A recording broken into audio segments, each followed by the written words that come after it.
नमस्कार, मैं विद्याशंकर तिवारी हूँ इन खबर के लिए।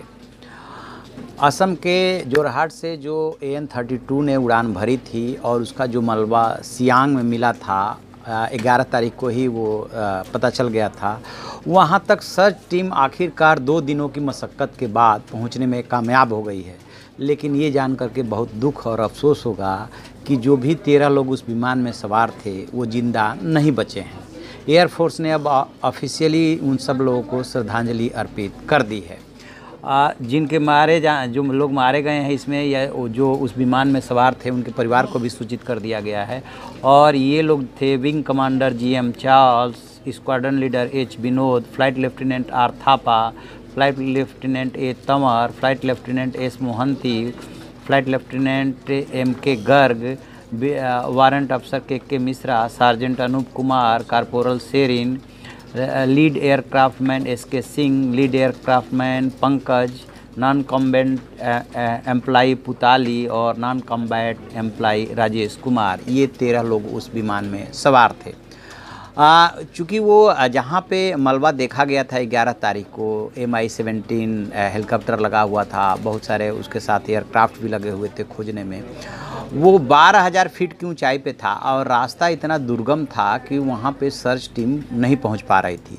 फिर तरीका ये अपनाया गया कि एक सेफ जगह पे सबसे पहले सर्च टीम को उतारा गया, यानी कि वो ये काम हुआ 12 तारीख को। और उसके बाद धीरे धीरे सर्च टीम अपने हिसाब से उस मलबे तक पहुंची। वहाँ की परिस्थितियों को देखने के बाद ये लगा कि अब कोई ज़िंदा नहीं बचा है, लिहाजा सबसे पहले जो 13 लोग उस विमान में सवार थे AN-32 में, उनके परिवार वालों को सूचित किया गया। फिर एयरफोर्स ने उनको श्रद्धांजलि अर्पित की। अब वो अंदाज़ा लगाइए कि ये जो मलबा मिला था ये अरुणाचल प्रदेश के सियांग और सी ओमी ज़िले की सीमा पर गट्टे गांव के पास मिला था और MI-17 हेलीकॉप्टर से 12,000 फीट की ऊंचाई पर उसे देखा गया था। जैसे जैसे कोशिश तो बहुत की जा रही थी, लेकिन ख़राब मौसम और वहाँ की परिस्थितियों की वजह से नहीं सफलता मिल पा रही थी। फिर जो है 15 आरोहियों का MI-17 और एडवांस लाइट हेलीकॉप्टर ALH से लिफ्ट करके मलबे वाली जगह के नज़दीक पहले उतारा गया और फिर उन्होंने उस मलबे वाली जगह पे वहाँ पे पहुँची, वहाँ पे छानबीन की, वहाँ की परिस्थितियों को देखा और फिर इस नतीजे पे पहुँचे कि अब उनके ज़िंदा बचे रहने की कोई उम्मीद नहीं है। हम बता दें कि इस अभियान के लिए सिर्फ MI-17 या ALH ही नहीं बल्कि सुखोई 13 की भी मदद ली गई थी और C-130 स्पेशल ऑपरेशन एयरक्राफ्ट को भी लगाया गया था। इसमें इसरो की भी मदद ली गई। लेकिन वो कुछ परिस्थितियां ऐसी बनी कि उसके क्रैश हो जाने के बाद इतने दिन लग गए उसको ढूंढने में।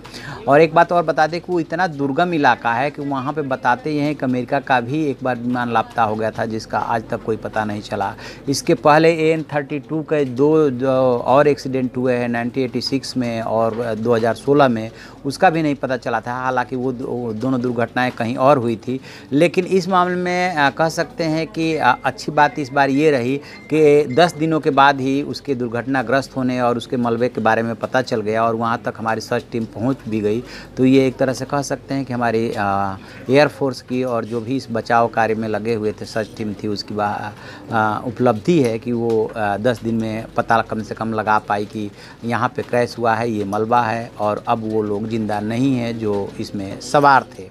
इस खबर पर हम नज़र बनाए हुए हैं, जो इसमें और अपडेट मिलता है वो आपको हम अपडेट कराएंगे। आप देखते रहिए हमारा डिजिटल चैनल इन खबर। Thank you. इन खबर चैनल को सब्सक्राइब करें और बेल आइकन दबाना ना भूलें।